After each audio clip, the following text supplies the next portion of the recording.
मैं ये कहूँगा कि हमारे पाकिस्तान में हम लोग अपनी एक पेस्ट नहीं बना सके।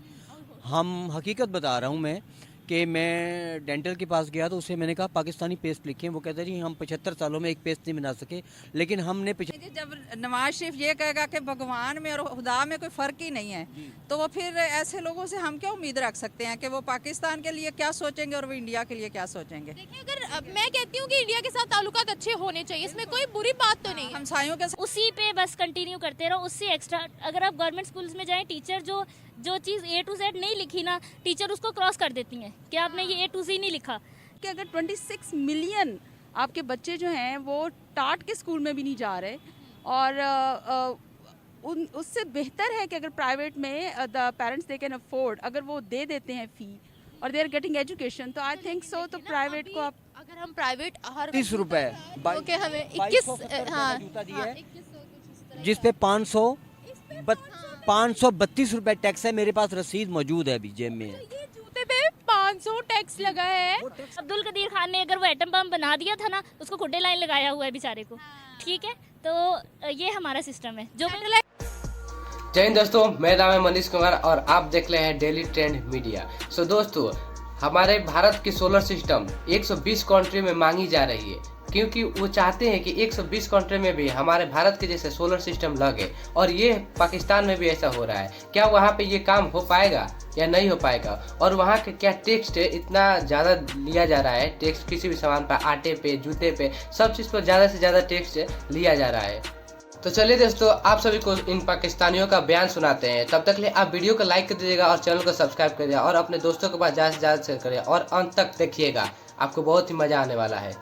मैं ये कहूँगा कि हमारे पाकिस्तान में हम लोग अपनी एक पेस्ट नहीं बना सके।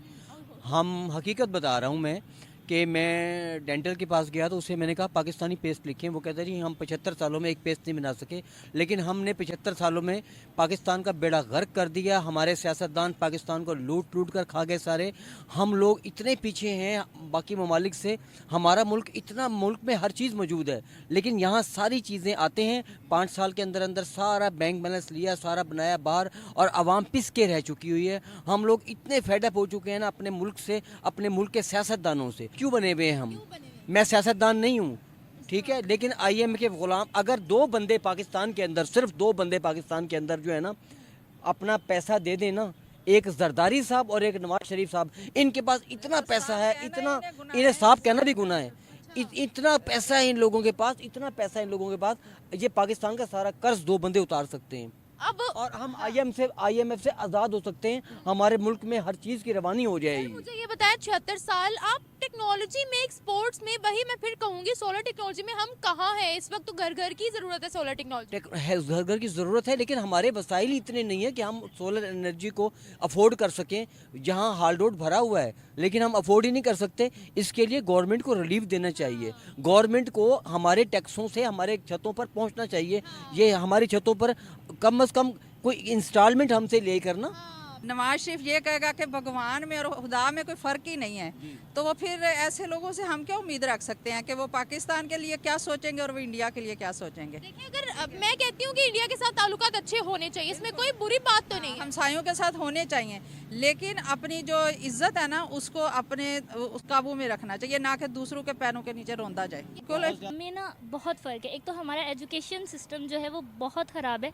हमारा एजुकेशन सिस्टम बेसिकली हमें मास्टर्स तक भी एजुकेशन देने के बाद ये हमें पता ही नहीं चलता हाउ टू अर्न मनी। ठीक है, हमें कोई भी बुक, कोई भी किताब आप उठा के देख ले, कोई ये नहीं बताती कि हमने पैसे किस तरह से कमाने हैं, हम अपने ड्रीम्स किस तरह से जो है वो फुलफ़िल कर सकते हैं।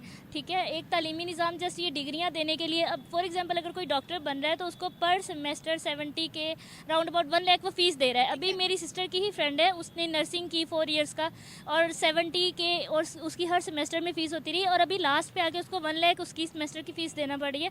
और अब उसको जो जॉब मिल रही है वो सिर्फ 15 से 20,000 का इंटर्नशिप मिल रही है।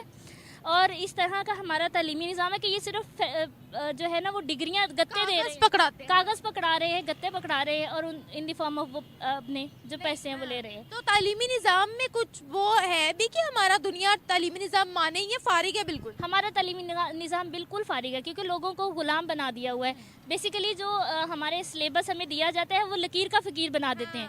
हमारे बच्चों को रट्टा सिस्टम दे के लकीर का फ़कीर बना देते हैं, उसी पे बस कंटिन्यू करते रहो। उससे एक्स्ट्रा अगर आप गवर्नमेंट स्कूल्स में जाएं, टीचर जो चीज़ A to Z नहीं लिखी ना, टीचर उसको क्रॉस कर देती हैं कि आपने ये A to Z नहीं लिखा। पड़ोसी मुल्क का जो से बहुत बेहतर काम कर रहे हैं टेक्नोलॉजी में, क्योंकि वो जो वहाँ के जो गूगल का CEO है ना, वो भी बेसिकली वहाँ से ही हैं, इंडियन ही हैं। तो वो एक दूसरे को सपोर्ट करते हैं, जो मैंने देखा है। हमारे यहाँ अगर किसी के पास ऑनलाइन से, मैं भी फ्रीलांसिंग कर रही हूँ, मुझसे अगर कोई पूछे मैं उसको गाइडलाइन देती हूँ, मैं उसको वे तक बता के हर चीज़ में जितना हो सकता है हेल्प आउट करती हूँ। लेकिन हमारे में मैंने ये देखा था, जब मेरे फ्रीलांसिंग में आने से पहले अगर कोई हमारे फैमिली मेम्बर्स कोई कर रहा था दूर से, उनसे पूछते थे कि आप किस तरह से अर्निंग कर रहे हो। नहीं, हमारी कोई अर्निंग नहीं है, ये बड़ा मुश्किल है, ये तो कर ही नहीं सकते। हमारे कंट्री में हम किसी को अपने से आगे जाता देख ही नहीं सकते। अच्छा पाप होती है। हाँ, नो डाउट फ़ी है, बट आपके अगर 26 मिलियन आपके बच्चे जो हैं वो टाट के स्कूल में भी नहीं जा रहे, और उससे बेहतर है कि अगर प्राइवेट में the parents they can afford, अगर वो दे देते हैं फ़ी और दे आर गेटिंग एजुकेशन, तो आई थिंक सो तो प्राइवेट को आप अगर हम प्राइवेट, हर बंदा तो प्राइवेट अफोर्ड नहीं कर सकता। अब आप देखें बड़े बड़े स्कूल्स हैं यहाँ पर, ऑक्सफोर्ड की जहाँ किताबें पढ़ाई जाती है तो उनकी लाखों में फीसें हैं। अब हर बंदा तो नहीं ना, अब गवर्नमेंट को सोचना चाहिए ना कि अगर गवर्नमेंट के स्कूल्स भी हैं तो उनमें ऐसी पढ़ाई हो कि हर बंदा अफोर्ड कर पाए, क्वालिटी एजुकेशन हो। नहीं, वो देखिए, एक अभी तो पिछली गवर्नमेंट में भी ये एक स्टार्ट हुआ कि जो एजुकेशन सिस्टम है वो स्ट्रीमलाइन हो, सब लोग एक ही जैसे, लेकिन टू सम एक्सटेंट वो इतना जो है वो सक्सेसफुल नहीं हुआ। उसकी रीज़न, बहुत सारी रीजंस भी हैं, गवर्नमेंट की अपनी तरफ से भी नेग्लिजेंसेस हैं, उस तरह से उसको फ्लोट तो किया गया बट एग्जीक्यूट नहीं किया गया ना। तो अगर आपके private institutes if they are offering good education to the kids, तो आई थिंक सो आपको उस तरफ भी। तो दोस्तों, आप सबका क्या राय है? क्या 120 कंट्रियों में सोलर सिस्टम का प्लान देना चाहिए या नहीं देना चाहिए? आप कमेंट में जरूर बताइएगा। धन्यवाद।